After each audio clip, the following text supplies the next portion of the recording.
আজ শেয়ার করব ক্লের এই ইয়ারিং দুটো কী করে বানিয়েছি। এর জন্য আমি প্রথমেই ছোট ছোট করে ক্লে দিয়ে 12টি টুকরো করে নিয়েছি, আর এগুলোকে আমি ঠিক একই রকমভাবে 12টি পাপড়ি বানিয়ে নিয়েছি। পাপড়িগুলো যাতে একই রকম হয় সেদিকেও খেয়াল রাখতে হবে।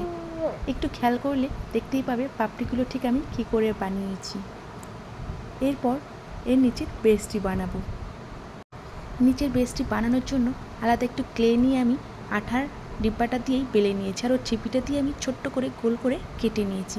এরপর আমি 6টি পাপড়ি একটা ইয়ারিংয়ে বসিয়ে নিয়েছি, আর মিডিলের গোলটি ছোট্ট একটা গোল করে তাতে একটু ফুটো করে আঠা দিয়ে বসিয়ে দিয়েছি। একই রকমভাবে আমি আরেকটি ইয়ারিংও বানিয়ে নিয়েছি। দেখতেই পাচ্ছ মোটামুটি আমার ইয়ারিং রেডি। আর হ্যাঁ, কেমন হয়েছে জানাতে ভুলো না। আর যদি কারোর কোনো হেল্প হয় একটু সাবস্ক্রাইব করে দিও, আবার লাইক করে দিও, যাতে আমি নেক্সট ইয়ারিং তোমাদের দেখাতে পারি।